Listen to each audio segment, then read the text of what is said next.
Oi pessoal, me chamo Thaís e esse vídeo é um trabalho para a aula de História dos Sistemas de Comunicação do curso de Estudos de Mídia da UF.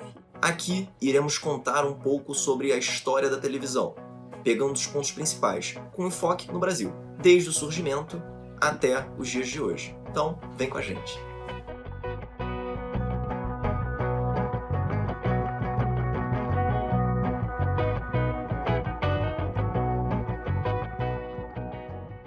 A televisão é uma tecnologia que tem seus primeiros testes ainda lá no século XIX. Porém, é a partir mais ou menos dos anos de 1920 e 1940 que ela toma forma, em países, por exemplo, como Inglaterra, Estados Unidos e Alemanha.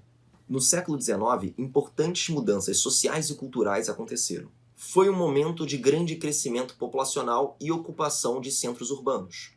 Muitos jovens solteiros migravam para cidades como Paris, Londres, Chicago, fazendo surgir novas interações sociais e de consumo, em direção a um comportamento mais individualista, o qual vivemos até hoje. As famílias, cada vez menores, aderiram à televisão como uma forma de diversão sem precisar sair de casa, sentindo-se mais seguras desse mundo caótico e também gastando menos dinheiro, já que a programação era gratuita, diferentemente do cinema e do teatro. Porém, no período da Segunda Guerra Mundial, a indústria da televisão sofreu baque. Os esforços econômicos estavam voltados para financiar a guerra, menos na Alemanha, que o regime nazista deu uma atenção especial para essa mídia, mas isso é assunto para outro vídeo. Achtung, Achtung! Fernsehsender Paul Nipkow. Wir begrüßen alle Volksgenossen und Volksgenossinnen in den Fernsehstuben Groß-Berlins mit dem deutschen Gruß Heil Hitler. Quando chegou o pós-guerra, a indústria da televisão começou a ser retomada nos países vitoriosos, mas de formas diferentes. Na Europa, por exemplo, foi desenvolvido um sistema estatal. Já nos Estados Unidos, um sistema privado. País este que foi fundamental para o desenvolvimento da televisão no Brasil. Assis Chateaubriand foi um dos homens públicos mais influentes do Brasil entre as décadas de 40 e 60.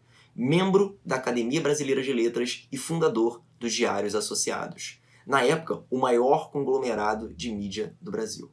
Ele precisou ir aos Estados Unidos importar 200 aparelhos de televisão para espalhar em pontos estratégicos da cidade de São Paulo para realizar, enfim, a primeira transmissão da televisão brasileira no dia 18 de setembro de 1950. Eu estava aqui no dia 18 de setembro de 1950, quando foi para o ar a primeira transmissão de televisão na América Latina. Frei José Mujica, que foi convidado pelo Chateaubriand para cantar na inauguração da televisão, e ele inaugurou a televisão na América Latina, aqui, nesse lugar aqui, cantando Beija-me, beija-me até a loucura. Nessa primeira transmissão, ainda não haviam emissoras, mas pouco depois desse episódio, Chateaubriand inaugurou a TV Tupi, sendo essa a primeira emissora de TV da América Latina e um desdobramento da Rádio Tupi, existente desde 1935. O índio, ele surgiu da necessidade de substituir o velho índio tupi, que aparecia inicialmente na marca da televisão, que era o remanescente da marca da Rádio Tupi. E era um índio severo, com uma cara brava, segurando uma lança, olhando para frente numa atitude de desafio, né? Aí o Cassino disse, você não quer fazer alguma coisa, mudar um pouco? O que você pode fazer? Eu digo, vou estudar alguma coisa. Foi quando eu imaginei que um garotinho índio, mas criança, seria mais simpático e o público teria mais tolerância com ele. E aí eu criei um índiozinho. E aí o detalhe foi substituir o cocar por uma anteninha de televisão. Aqui vale uma ressalva sobre a identidade visual da rádio da TV Tupi, que usa o estereótipo do índio para tentar se aproximar de uma identidade brasileira embasada no racismo contra os povos originários, que resume as complexidades de milhares de povos a uma figura que nada os representa. É uma mera ficção. O que mostra também que o surgimento dessa mídia está diretamente relacionado com as heranças colonialistas e da elite que constituem o Brasil. Depois do surgimento da TV Tupi, o Estado começou a liberar, através de licitações, frequências de sinais televisivos para empresas poderem usar esse sinal de forma comercial durante 15 anos. Depois desses 15 anos, poderiam renovar sem tempo definido. E aí, depois da TV Tupi, surgiu a TV Paulista em 1952. Ainda na década de 50, começaram a aparecer diversas outras emissoras, como, por exemplo, a TV Record, que surgiu em 1953, criada por Paulo Machado de Carvalho, e na sua programação inicial tinha diversos programas, tanto musicais quanto teatrais, quanto esportivos, entre outros, e hoje em dia é a terceira maior emissora do Brasil. Depois, em 1955, surgiu a TV Rio, foi fundada pelo empresário João Batista do Amaral e foi a emissora pioneira no uso de videotapes na sua programação e também nas transmissões de longa distância via micro-ondas. Mas depois de um tempo começou a sofrer problemas financeiros e acabou saindo do ar em 1977. Depois disso surgiram as emissoras unidas, que era a Record e a TV Rio juntas, em 1959, que eram as emissoras lideradas pelo grupo do Paulo Machado de Carvalho. Mas logo depois as emissoras unidas acabaram em 1967. Em 1964 aconteceu o golpe e a instauração do regime militar no Brasil. Com isso, o Estado começou a perseguir todos os proprietários que não apoiavam o governo e a outorgar apenas aos seus apoiadores. A TV Excelsior tem uma história que representa bem esse período de perseguição. Após 10 anos no ar, ela fechou as portas no ano de 1970. A emissora fez modificações preciosas para a linguagem da televisão, além de oferecer também altos salários aos seus funcionários. No ano seguinte à entrada dos militares no governo, a TV Globo começou as suas atividades. Apesar de ter conseguido a concessão em 1957, ainda durante o governo de Juscelino Kubitschek, foi durante o regime militar que a emissora de Roberto Marinho entrou ao ar e tornou-se o canal hegemônico, pois estava em sintonia com a ditadura militar, mesmo tendo alguns de seus programas censurados. Foi também, durante a ditadura, que a TV passou a ser uma mídia das massas. A Globo foi fundamental para a consolidação das linguagens telejornalísticas e de telenovelas no Brasil, além de importar séries e filmes norte-americanos, fazendo com que o telespectador brasileiro se acostumasse com uma programação híbrida entre novelas nacionais e filmes estrangeiros. No ano de 1972, aconteceu a primeira transmissão a cores da TV brasileira.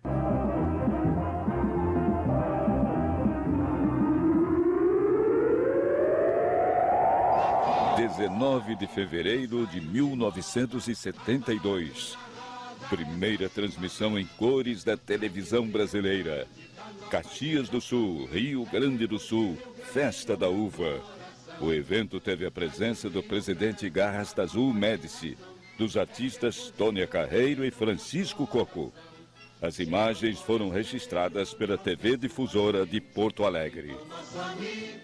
A Globo se consolidou como líder nacional no início dos anos de 1970, com 36 filiados e centenas de estações retransmissoras pelo país, com apenas 7 anos de vida. Entre as décadas de 80 e 90, estava ocorrendo uma transformação mundial em que começaram a ser produzidos os periféricos televisivos, que eram os videocassetes e o DVD, que mudou muito a relação cultural com a televisão. A popularização desses aparelhos e sua nova linguagem foram consequências, então, dessa nova fase de transição da TV, que foi migrando, deixando de ser um sistema analógico para se tornar um sistema digital. Com essas transformações, a forma de consumo midiático também muda muito, então o público começa a ter uma postura cada vez mais ativa e independente na escolha do que seria assistido. Só que nesse início as fitas eram muito caras, então não era todo mundo que tinha acesso, e aí começou a se popularizar muito os videoclubes, que era uma espécie de clube que você pagava mensalmente para você poder ter acesso a essas fitas. Depois surgiram também as videolocadoras, então cada vez mais as fitas estavam se tornando mais acessíveis e mais baratas. O meu sonho na vida era ter o poder de ser um videocassete de mim mesmo, ter o controle remoto que me permitisse renascer experiências vividas. Eu poderia voltar no tempo, acelerar, pular cenas dos próximos capítulos, parar a imagem no momento que me tivesse sido glorioso, vivê-lo outra vez, talvez eternizar um orgasmo. Eu poderia correr a fita de modo a entrar na percepção do futuro ou recuar para consertar, corrigir, para confirmar. Com esse aparelhinho, eu poderia criar um ideal. O ideal. Dessa forma, o videocassete levava o cinema para dentro da casa das pessoas e, diferente da programação televisiva, as pessoas podiam optar pelo que elas queriam assistir. E também a fita possibilitava com que as pessoas gravassem os programas televisivos. Então elas gravavam, assistiam na hora que quisessem, então dava mais uma autonomia para o telespectador. E depois disso, a partir de 97, foi vez do DVD de intensificar ainda mais a autonomia do seu público. The question is, have you seen it? Have you heard it? Have you felt it? DVD. It's a movie on a disc the size of a CD. The picture is twice as sharp as VHS. The sound is so incredibly clear, you can hear a pin drop. It looks and sounds like you're at the movies, but you can experience it at home. And let's not forget, you can watch it in widescreen, hear it in different languages, choose from features like director's notes, behind-the-scenes footage, trailers, and more. Even watch a movie right on your computer. Whoa! And rent or buy thousands of DVD titles available from these great Hollywood studios. DVD. See it. Hear it. Feel it. DVD. E todas essas transformações fizeram então com que as emissoras se adaptassem e começassem a gravar o seu conteúdo também e disponibilizar esses conteúdos nas locadoras, quebrando novamente o fluxo televisivo. Em meados da década de 80, a ditadura militar chegou ao seu final. Após esse longo período de repressão, como já vimos aqui, a TV também foi bastante impactada com isso. A década de 90 mostra uma maior liberdade nos seus programas e comerciais. Porém, nem tudo são flores. Não que esse tipo de problemática não haja nos dias de hoje. A questão é que, nesse período, foi marcado fortemente por comerciais e programas de televisão que escancararam o machismo e outras formas de opressão e preconceito. Hidratante Monange, porque mulher macia é outra coisa. Além disso, havia também programas de humor que não perdiam tempo em despejar piadas de natureza misógina, racista e homofóbica. Além dessas polêmicas, é na década de 90 que surge a TV por assinatura no Brasil. Algo que, nos Estados Unidos, por exemplo, já existia desde os anos 70. O Canal Mais, seu precursor, trazia a princípio os seguintes canais: CNN em inglês, ESPN também em inglês, Superstation, que era um canal de atualidades, e também a TVM, que era filmes e música.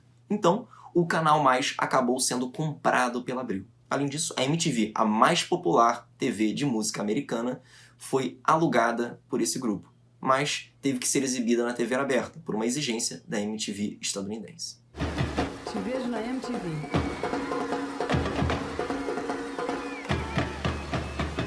Te vejo na MTV. Isso é Brasil, isso é Brasil. MTV! Isso é Brasil, isso é Brasil. Outro ponto interessante de destacar na década de 90 na TV brasileira são alguns programas que marcaram crianças, como eu, que viveram os primeiros passos lá. Em especial, o Castelo Rá-Tim-Bum, que misturava o tom fantástico da estética cenográfica e do pano de fundo do programa com lições educativas para crianças. Há também uma série de outros programas infantis, como TV Colosso, Disney Cruise e Família Dinossauro.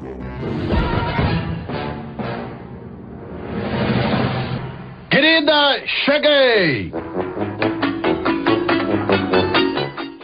Com a passagem para os anos 2000, as inovações se intensificaram e a massificação de notícias globalizadas também. Um grande marco foi o ataque às Torres Gêmeas de Nova York, em 11 de setembro de 2001. Um dos mais comentados acontecimentos mundialmente noticiados através da televisão no começo do século XXI.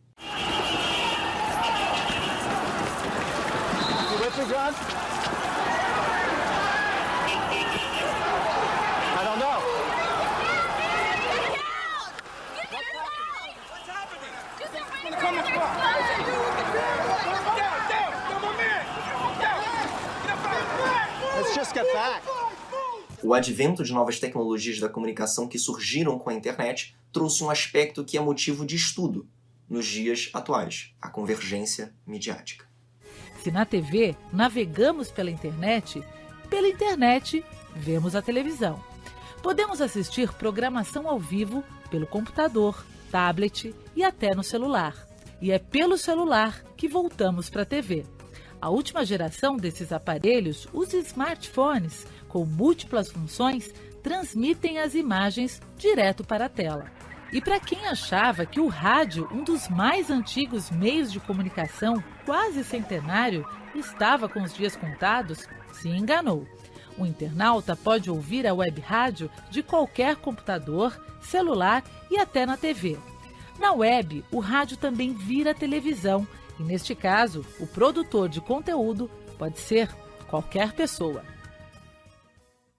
Dentro dessa ideia de convergência midiática, podemos observar uma série de modificações com o advento da internet. O surgimento e o crescimento do YouTube, dos serviços de streaming e demais plataformas que, de algum modo, representam uma espécie de remediação da televisão, não significaram ou condenaram de fato o fim da TV. Mas essas remediações são, na verdade, ramificações das possibilidades que a televisão encontra.